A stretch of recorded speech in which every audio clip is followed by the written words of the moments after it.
Namaskar. Good morning, everyone. I welcome everyone to the keynote address by Padma Shri Kiran Vyas ji. May I request the dignitaries Padma Shri Kiran Vyas ji and our director Professor Debashish Chatterjee to come to the dais, please.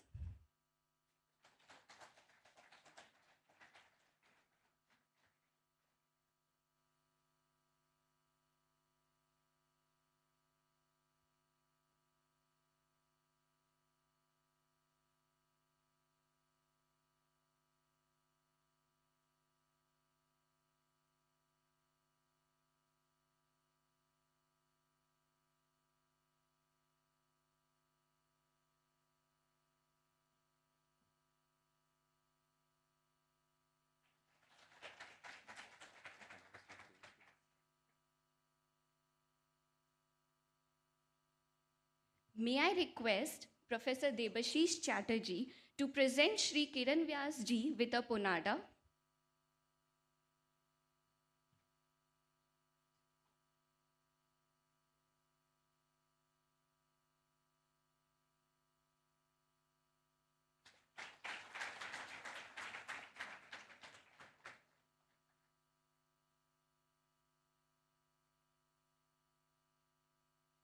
Please allow me to introduce Shri Kiran Vyas ji.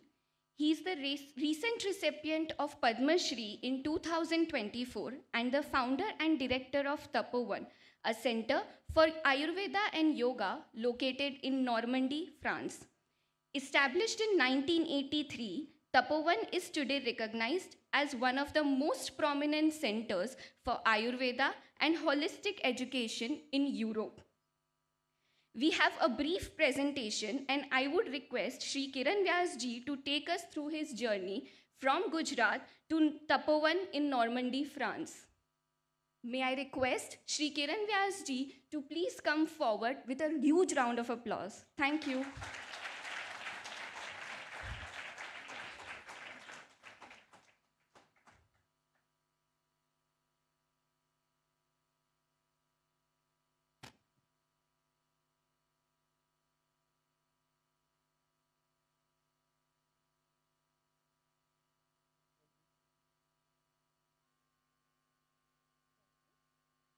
This is forward.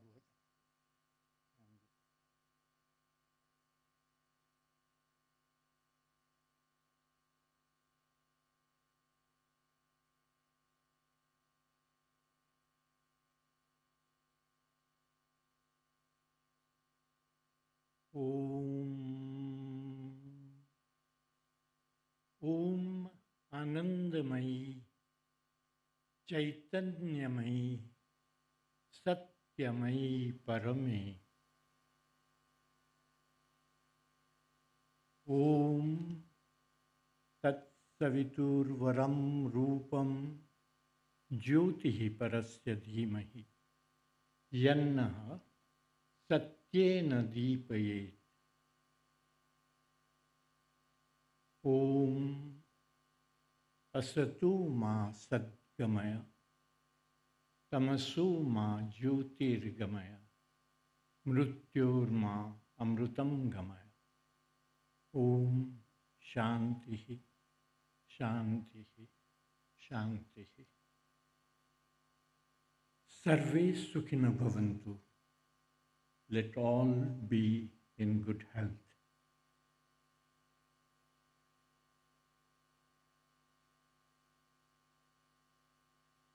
When Professor Chakrabarti, Debashish invited me over here, we generally say it was a heart feeling emotion. But for me, my mind said that it was a soul feeling invitation I got. And I was a bit disturbed. Generally, people, we have an emotional link or a mental link or a professional link. But how come this so deep a link he has been able to catch. So my humble thanks to the chief person over here, and distinguished professors, invitees, speakers, and my sweet friends who are the students.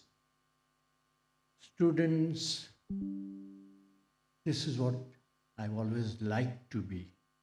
In fact, I never wanted to leave that student life, because it was that life which allowed us to play, to think, and to feel free. And in a way, when I was thinking in my mind, what should I do in life?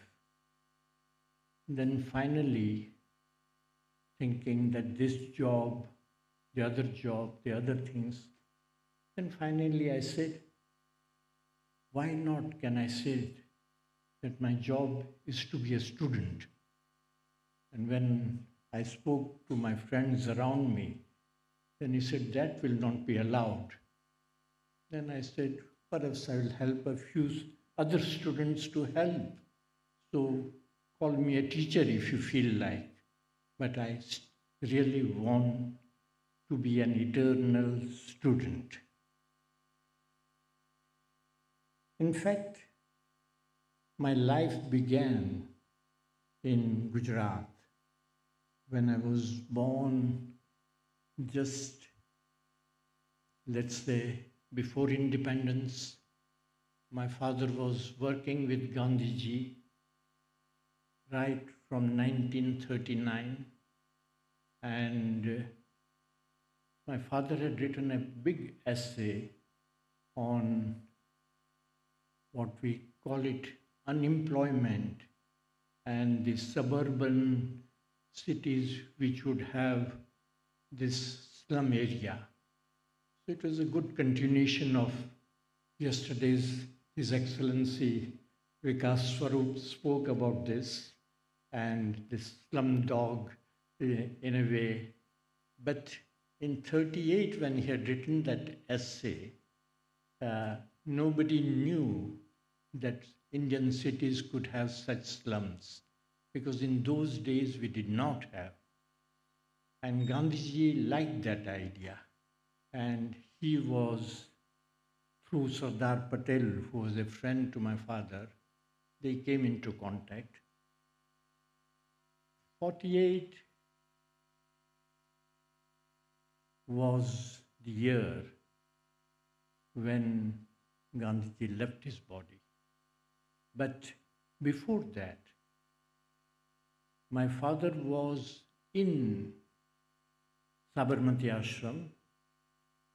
My mother had gone, as the Indian habits concerned, in her own family for my birth.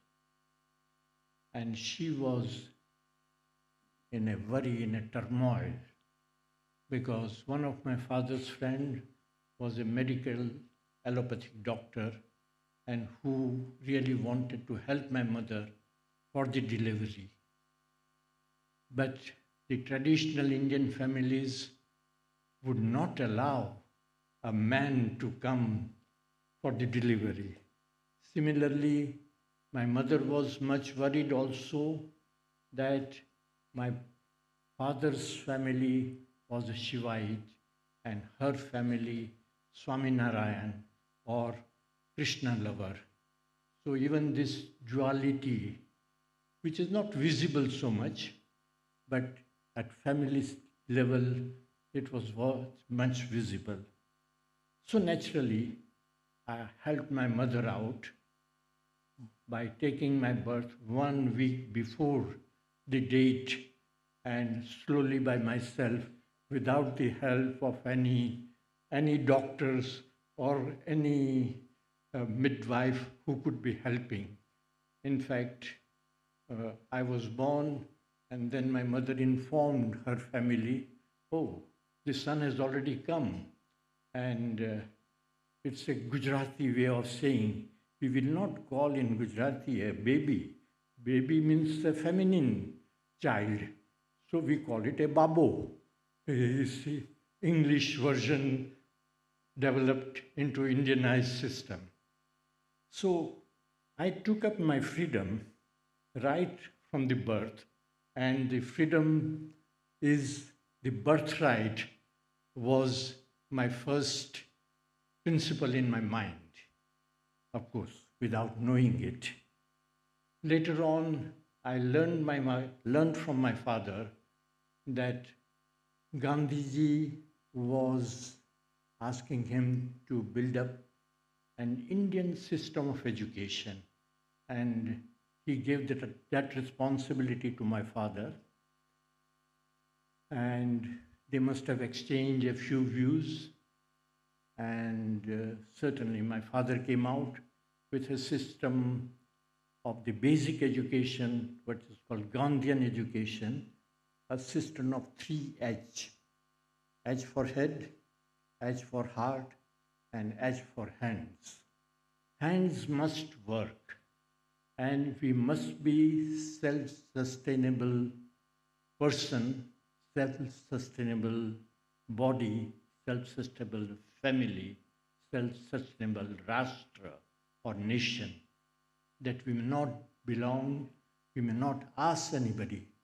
In fact, much later on, when Kennedy was elected president, and I was impressed by his first speech when he said, "Ask not what government can do for you, but ask what you can do for the nation." So these ideas subconsciously were there, and these ideas had to be developed, and Gandhiji wanted that by work, spinning cotton, making khadi, and should be able to have our own livelihood. So that was the beginning. But at the same time, my father was surrounded by other friends who were also working with Gandhiji, some in the fields of art, who were so much impressed with Shantiniketan and all the great artists of Bengal and India.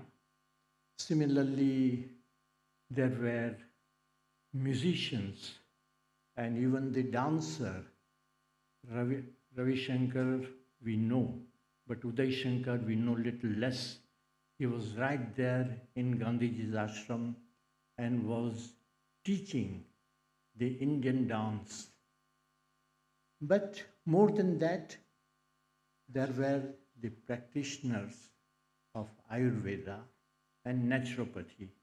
Gandhiji himself was much impressed by naturopathy, but he thought that the system which is more scientific, which is more ancient and reliable, that is Ayurveda.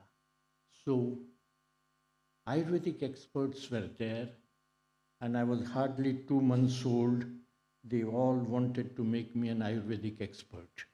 But well, that dream remains as a dream, and personally I chose the study, in my mind, very logical, because when we write an essay, even if it's a very good writing, we might get 8 out of 10 or 7, or sometimes if the teacher is so happy, he might give you 8.5 out of 10.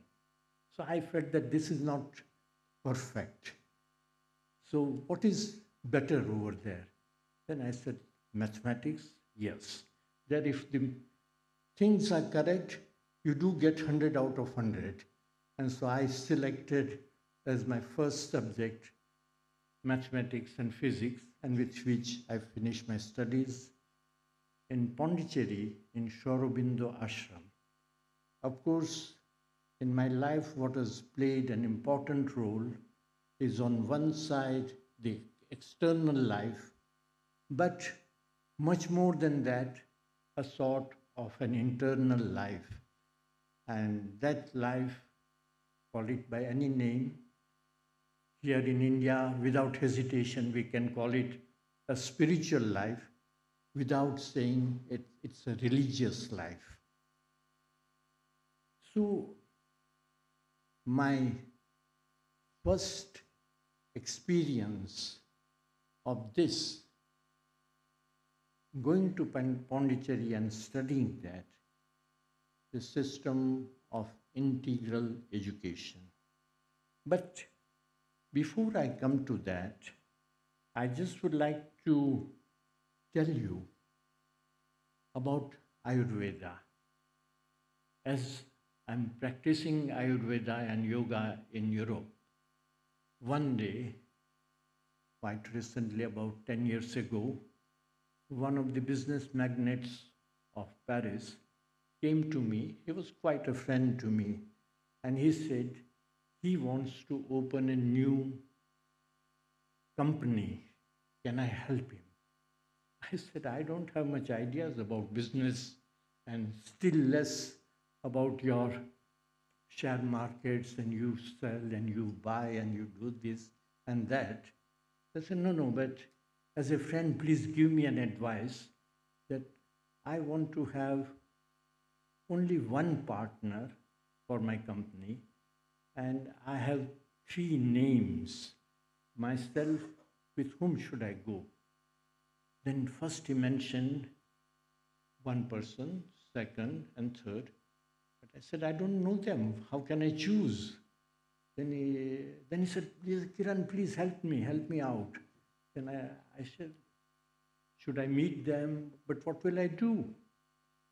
Then finally, in my mind, a joke-like thing just spurred, and I said, okay. Then I said, please describe your friends who would like you be to your business partners. So the first one, he said, he has a lot of imagination, a slim body, a very nice sharp eyes, and all the time good ideas, and moving from here to there and there to here and other things. I said, okay. So I immediately took out my Ayurvedic dictionary in a way, and I said, this must be Vata Prakriti.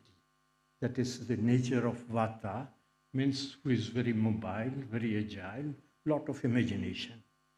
Then he said, but my second friend is extremely intelligent.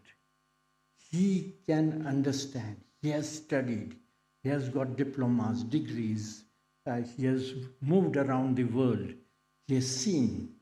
He has the depth in the subject and a real authority on the subject. I said, yes, well, how is he, this, that?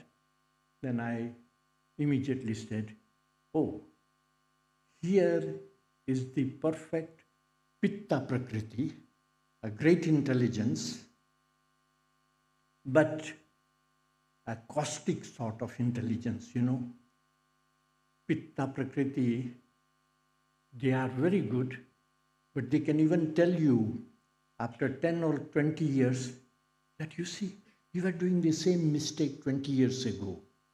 So they want them to be the superior to the others and make the others feel little low. So I said, yes, good. And then he said, please choose one out of these 2. But I said, you said you had 3 friends.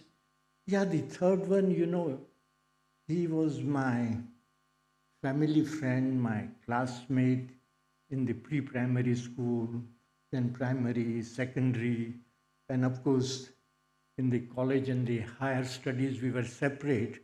But as the families were together, we had been meeting all the time together. Quite a lazy fellow, in fact. But we got married. He had his family, I have my family. But the families have to meet together. I like him. He's good. But, he's there. nothing of, though we are there since so many years, but nothing attaching me intellectually or anything. So I heard his story. Then he said, "Yes, Kiran, please choose." Then I said, after thinking, if I were you, I will choose the third one. What? That lazy fellow who has been in my life all the time, more disturbing than helping me? But I said, yeah, but see, the way you described, he was there, but he never disturbed you in your uh, life of your business or other things. He was always a helping hand without doing anything. And he was completely of the kapha prakriti. Means eat, drink, be merry, eat well, be quiet. If there is sunshine, it is good. And he took it easy. Uh, so this is the general way an Ayurvedic doctor would see the three natures. But what is good about kapha prakriti? The earth element is there. So when there is earth element, it is heavy, it is solid, it is stable. It will not move with the simplest wind which comes. Vata Prakriti, today he has brilliant ideas about this, but tomorrow he has still more brilliant ideas. And then he will change his mind. And Pitta Prakriti, because he feels that he is very intelligent, he would like to rule. He would like to be the number one. And you would like to be number one in your own company. So please don't take him. Oh, but he was so intelligent. I said, if you want, employ him. Give him a good salary. But don't make him a boss. Be the boss yourself. He was very happy. In fact, it continued for a long time. So the business is something which should be done, according to me, with consciousness. I would very fast go through 2, 3, 4 basic thoughts about yoga and Ayurveda. So the Ayurvedic first concept of a good health, what is the good health according to Ayurveda? That when early in the morning, before the sunrise, if you just want to jump out of your bed and say that a good day is beginning, I have good projects in my life, I have many interesting people to meet, many interesting things to do. With that enthusiasm, if you can wake up, call yourself in good health. Otherwise, consult an Ayurvedic expert or a psychiatrist in the modern ways. But with this definition, many of us would feel that we are not well. Then, of course, there is a detailed description of Ayurveda of a good health, which says that your three doshas, Vata, Pitta, and Kapha, they should be in equilibrium. We don't know. Just now you learned what is Vata, but one needs to learn what is, but it is related with the 5 elements. Element earth, Prithvi, then Jala or water, then Agni or fire, or Vayu or air, and then ether, Akasha, or just. And so these 5 elements play an important role in us. If we have an equilibrium of these, we will call it we are in good health. But not only that, Ayurveda is digital, is subjective, is objective by putting us in the connection with these 5 elements.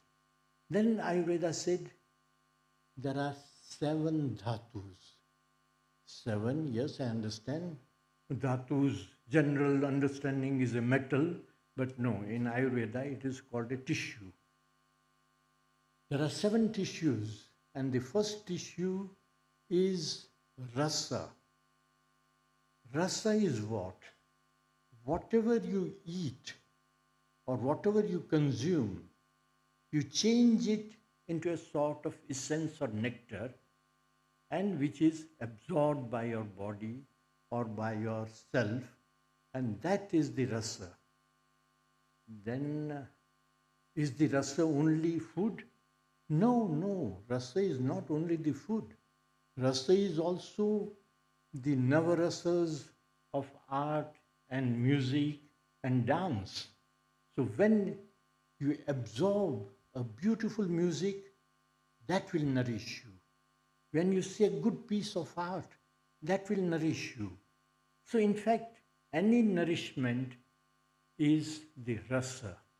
That is the essence of everything. And that is what is needed, not this food or that food or other things. Then, so everything has to be changed into the rasa. So that is the first of the dhatu. Second dhatu is rakta. Rakta means blood. And then rakta is in equilibrium in some when all the components are in the equal, no, not equal, in the proportionately correct values. If you need to have red blood corpuscles, certain amount, and not over that certain amount or not less than that certain amount, your blood is not good. If you have white cells not in the correct thing, you are not in the sum.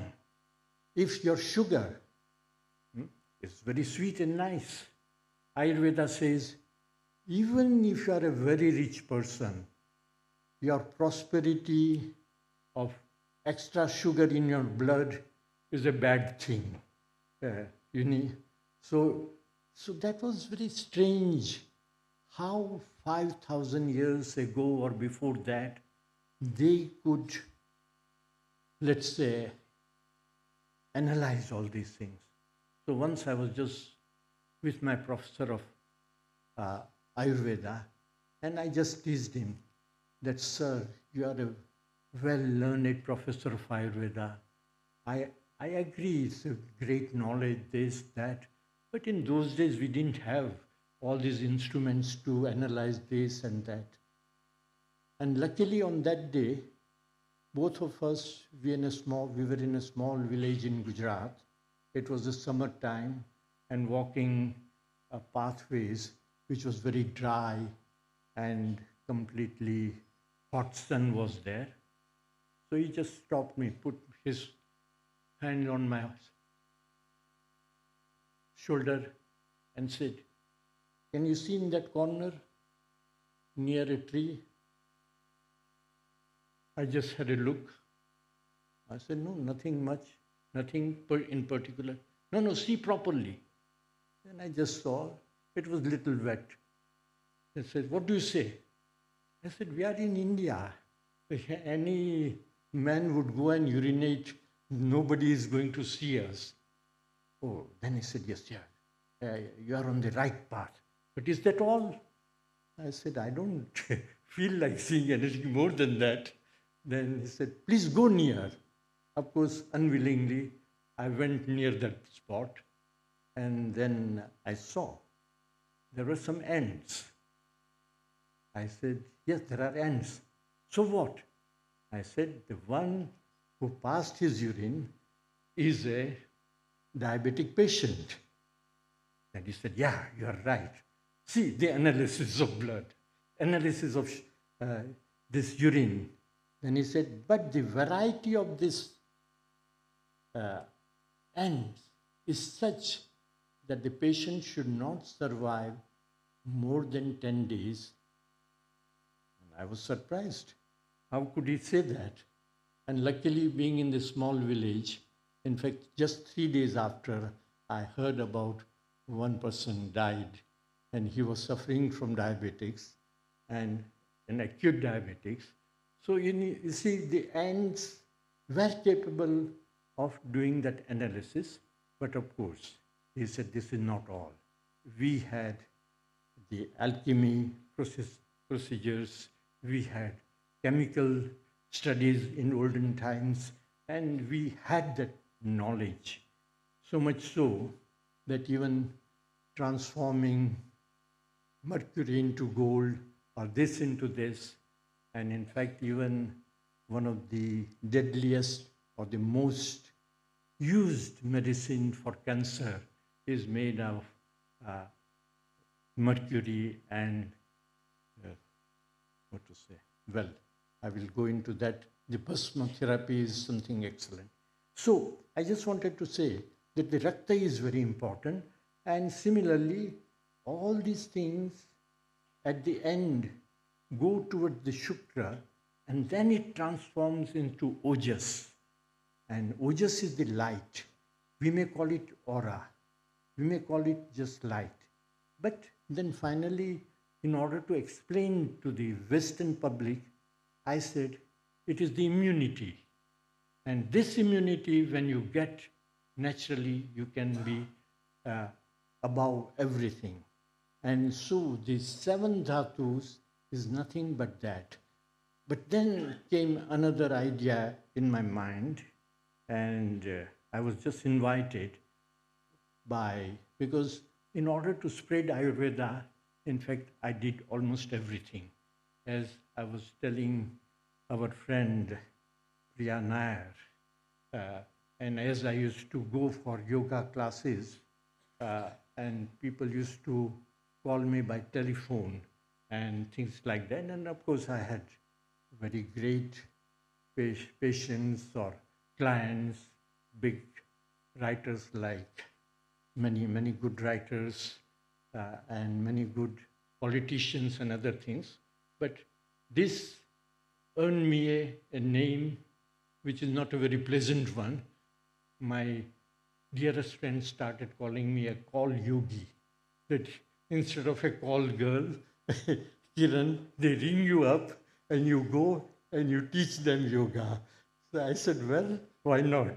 This is a new therapy, a new movement.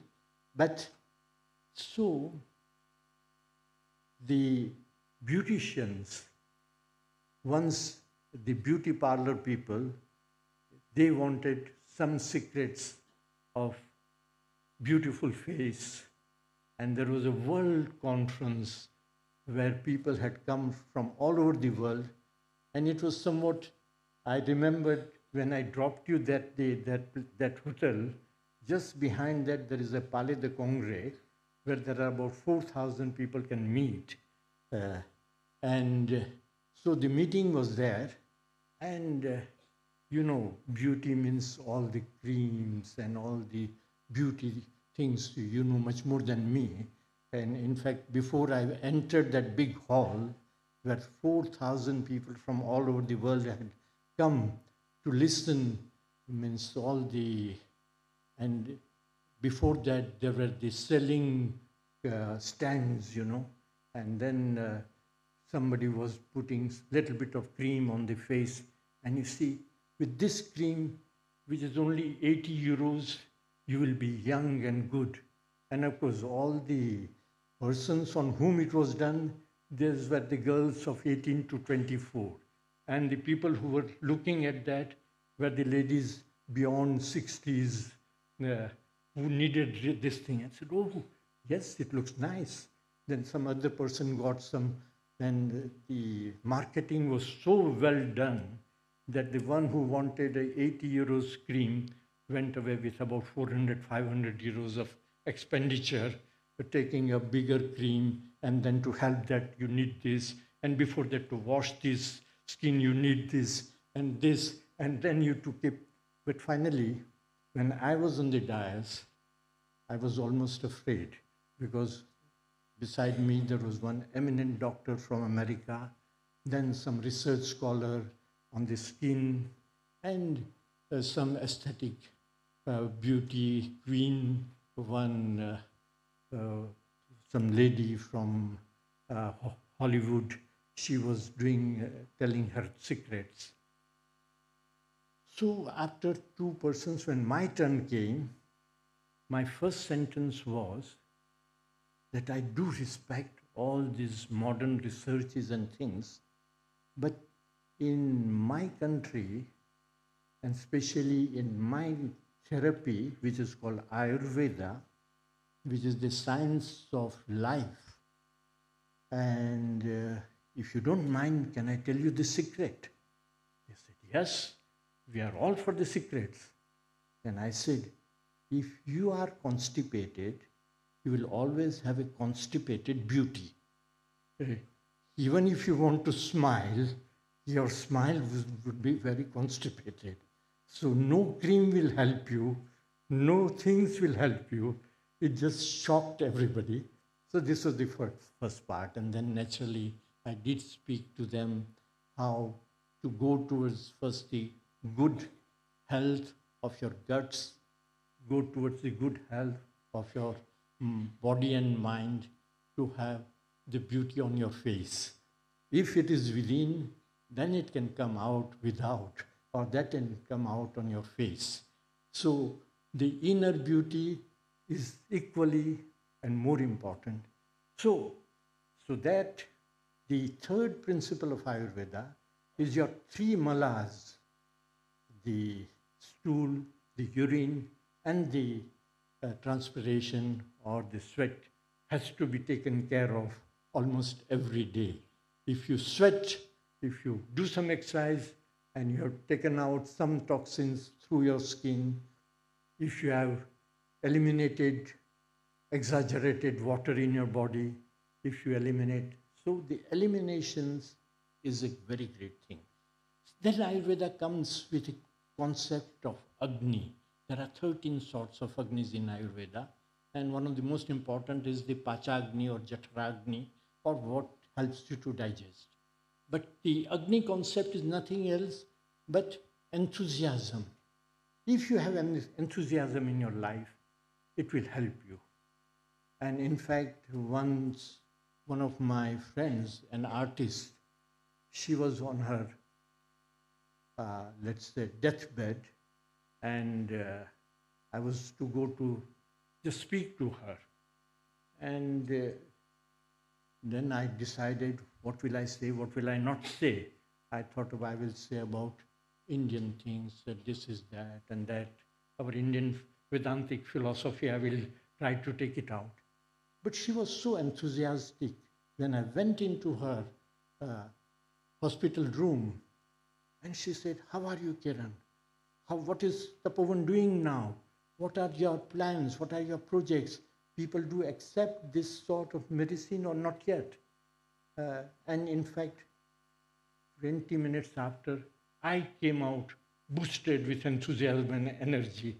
And she had that art feeling. Then I spoke to her doctor and her son, who was himself a surgeon in one of the prestigious hospital of Paris. And then they said that she is there because this morning, just while coughing, she broke down 2 ribs. And as she is a cancer patient, so we consider it's a question of 2 to 3 weeks. But I had discussed with her 10 minutes before that she should do an exhibition of her paintings. It was the month of June in 1978, and she said, oh, by December I'll do that exhibition. And I had supported her. The next day when I went to her, this hospital room, what I saw, 3-4 surgeons, 3-4 nurses, and many people. I thought that something must be very serious, but nothing at all. As I entered, they said, yes, Kiran, come in, come in. We are discussing about Van Gogh and Monet and these big artists. I said, this is strange. And see, all these big doctors, they are enjoying my speech. And so finally, it was in 78, this incident took place, and then she did practice little bit of pranayama. She did have little bit of Ayurvedic boosting thing, but she lived till 1996. And she even came to India, she went to Australia, we went together to Israel, And we had even a speech on Knesset together where she spoke about art and I spoke about Indian way of old wisdom, whatever came out from my mouth. But it was something the art can help.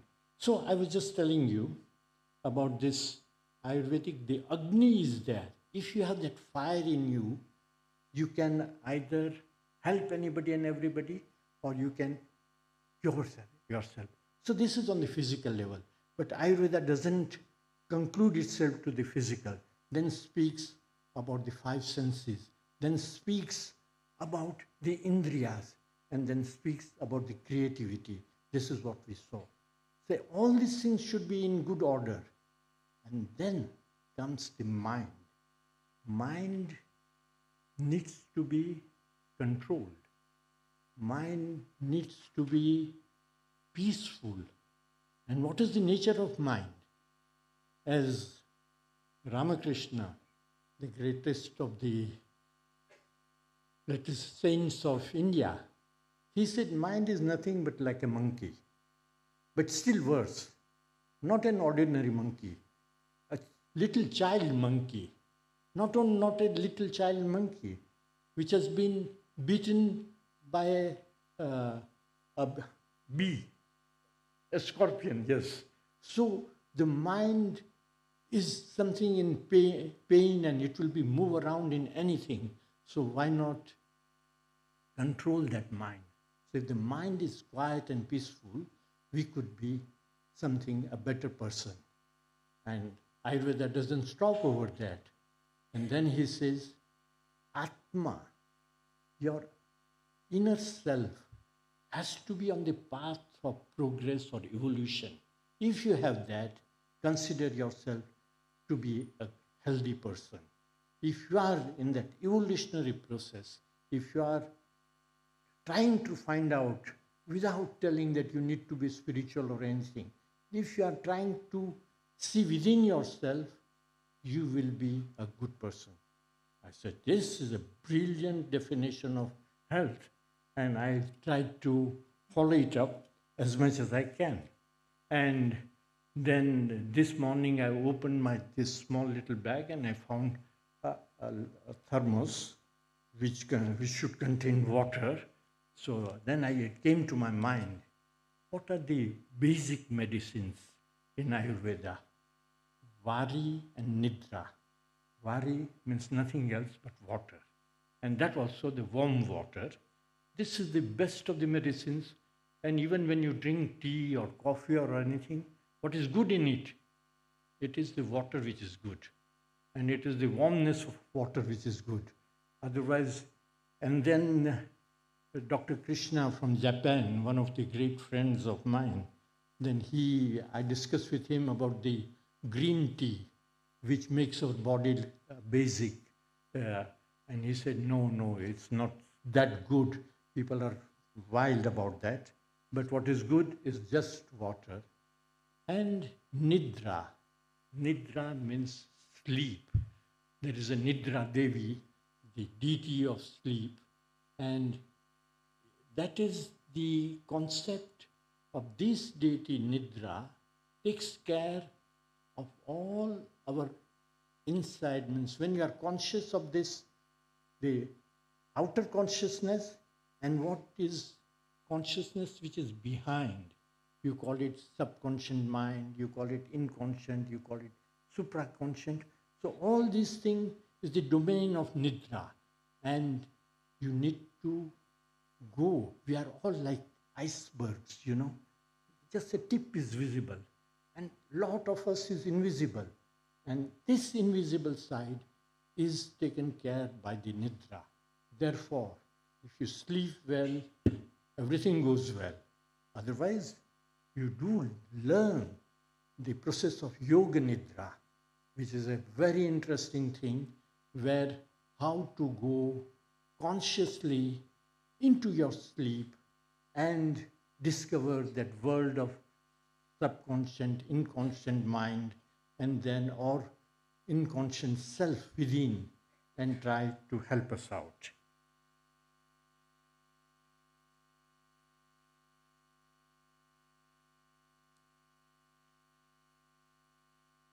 Then came the idea a few years ago. I met Modiji, and after our conversation was over between a great prime minister, great world leader, and just an ordinary practitioner of yoga and Ayurveda, uh, I just asked him, "How is the world going?" And he just smiled at me. Then I said, "But don't you feel that most of the world leaders, they don't have any depth, they don't have any knowledge, they don't have any substance according to me. How can you embrace them? Uh, do you not feel that, oh, I'm embracing somebody who doesn't have anything?" Then he smiled again. But then he just said, બધાને પોતાની દુકાન ચલાવવી છે. Everybody wants to just run their shop. So all are these shopkeepers, all the big leaders, and they just want to sell something. So then he said, "Oh, I embrace them. I touch their human part, human being, and as far as the business is concerned, as if they want to sell something, let's say the armaments, then I consider why not buy something from this one, buy something from that one. So see the other side of the shopping area." But this came to my mind that this shopping, I've seen the world, the communist world, where there were no shops, where so-called equality and other things, but there were no big malls or big things. So it remained quite poor, and poverty was ruling.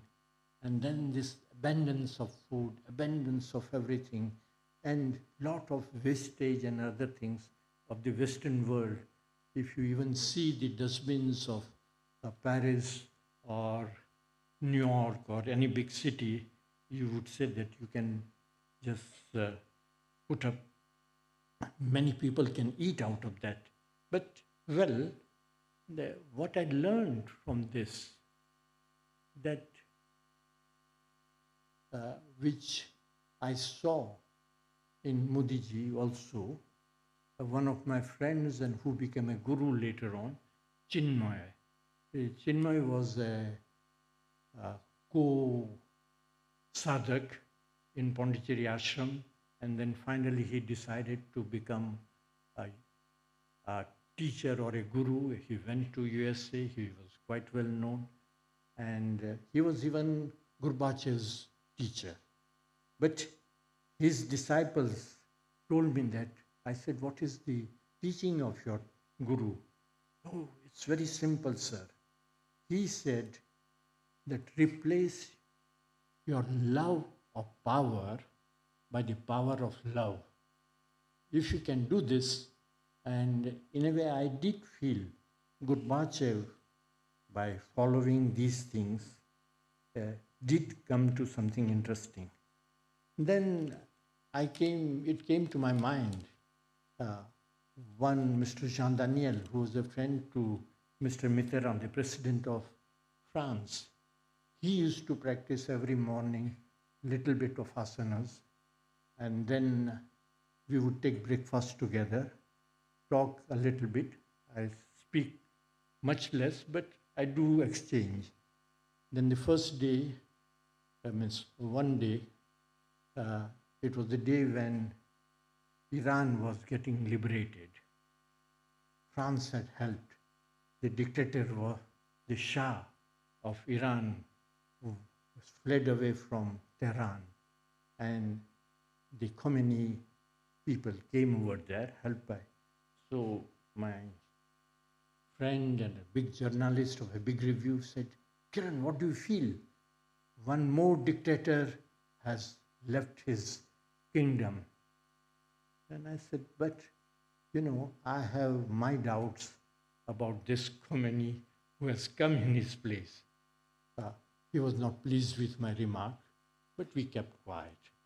But at the same time, after a week or so, I thought he was a little bit unhappy with me, and his secretary had cancelled our early morning meeting at 6:30. I said, it's okay. And what's the reason? Because uh, the, what's his name? The foreign minister of uh, America, Kissinger, was coming to Paris, and the secretary told me that Jean Daniel is meeting Kissinger, so please cancel your early morning meeting. I said, okay, no problem. But at midnight 20, Mr. Daniel's phone rang up and said, Kiran, I'm sorry. I saw that our meeting of the early morning yoga practice and meditation and our sweet little talk is missing in my mind. So I have cancelled with Kissinger my meeting of breakfast meeting, and I'll meet him later on around 11 o'clock. But do come in the morning at 6:30 and we will practice a little bit of yoga.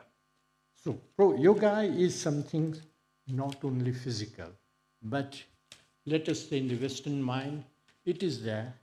And as Lalitji was reminding me that there are two words which often we read there in Pondicherry. Practice gives skill, and then do not speak, act, do not announce, realize. And the last one is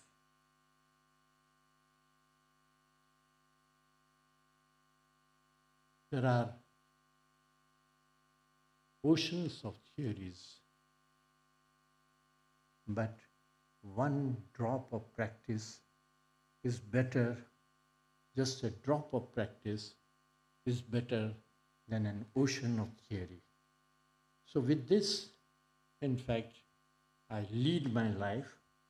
Most of the time, it is a difficult life because people do not accept yoga and Ayurveda as their lifestyle, not that thinking style. The Western world is different, but slowly they find it sometimes exotic, sometimes useful, but it is there that the women power comes in the first importance. Women are the people who really accept not only through their thinking mind, but their heart mind. And this acceptance, and then still better, they do put that into practice. And when they put into practice and when they feel better, naturally it works. So the second thing is experience is important. You need not just say that this and that theory is important. So the experience would mean that one needs to work.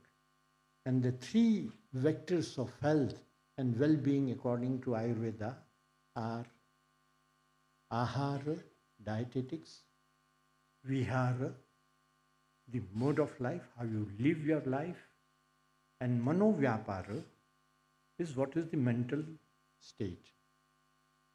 And Devarsishta told me that, oh, manovyapara, there is a business with mind, he said. And I said, yes, we need to do the proper business of mind and be quiet and peaceful. That would help us. Dietetics, if it is sattvic food, it will help us. And if our daily routine could be good, it is good. And the last word about Ayurveda is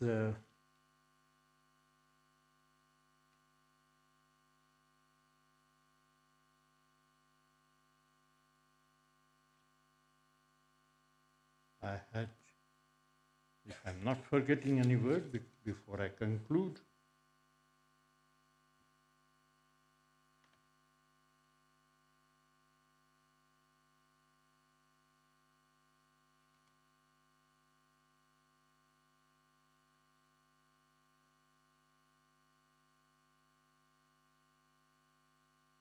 yes, two things. I have 2 more minutes. Mm. The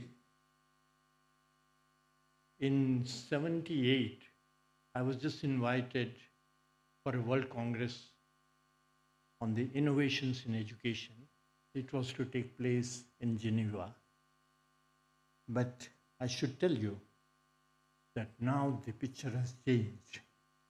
In 70s, in 60s, in 80s, India was still a third world country, if not a fourth world country. At least the European things had that sort of image. Though they had invited me because I had applied from France, for this World Congress, and I was accepted as one of the speakers. But as soon as they saw me coming from India, what will he speak on innovations, this, that? So 2 days Congress went on lingering. My speech, they said, no, there is a lot of people, so we will keep it on the last day. Even on the last day, it was closing ceremony was to be there by 12:31, and they lingered on. They didn't give me the chance to speak. And it was innovations in education. I said, well, I almost agreed in the beginning of one of my father's prison experience of, he used to say that when he was in the prison, another co-prisoner told him that when you are in prison, follow 3 rules if you want to be well. Kam khana, eat less. Gum khana means swallow the insults. And dal roti khana. So I said, well, should I just swallow this sort of insult and sit peacefully? So I almost sat peacefully, but then something spurred in my mind. And I just again lifted the hand, and the person sitting on the dais knew that, no, Mr. Vyas, there is no time. I said, no, it's just 1 minute. I just want to make one remark. I said, okay. So they passed me the mic. Then I said, on the name of innovations, what we discussed during these 2 days is how to fill up your brain with informations and different techniques, how you can fill up this sort of information in a better manner, this or that. So we in India, as a first innovations, as far as our ancient system of education is concerned, we try to draw out these stuff from the brain and we go towards a quietness. So the first thing any and every student needs to learn is how to become quiet before jamming your brain with this traffic of so many informations in your brain. And I just said thank you, and I had a lot of clapping, and that led me to another field of education and this and that. So this information is very important for me about Ayurveda is the Ayurvedic life. And the last word about Ayurveda is, I know what is good for me, but I do not do. And I know what is not good for me, and I put into practice. Yes, I know that this sentence I should certainly not repeat this evening in my family. And what will happen? As soon as I come in the evening, the first sentence comes out from my mouth is that very sentence, And then there is an explosion with the wife and children and everything. But you see, control. So if you know what is good for you, do it. You have always an inner voice which will tell you what to do. Thank you very, very much. So many things I could share. Thank you. You know, well, I was in France just to visit Tapovan, which is everybody in Paris knows about Tapovan. It's another monument, right? I was very pleasantly surprised to see 30 years of hard work with a lot of resistance, and it's not easy to, with skeptical, scientific-minded, within brackets, to be able to. And then Kiranji, at the age of 82, decides to drive me to my hotel in Paris. And this was Hyatt, which my sponsors had put me in. And he described this journey as, why did you choose that hotel? You could have chosen a hotel this side of the city, because that side of the river is entitled life with Aurav Gaiety, and this side of the river is earned life. So this is an earned life of that.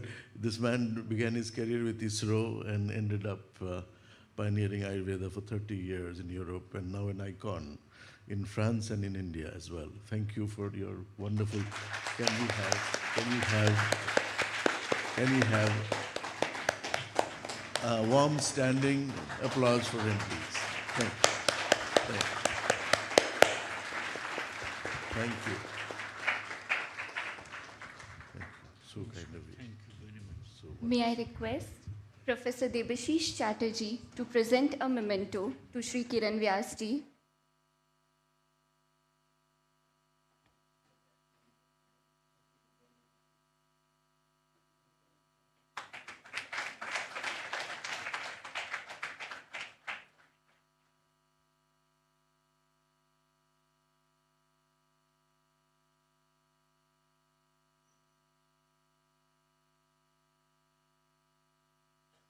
Thank you, everybody. We have a panel discussion which will be followed in the next session. Please remain at your seats. Thank you.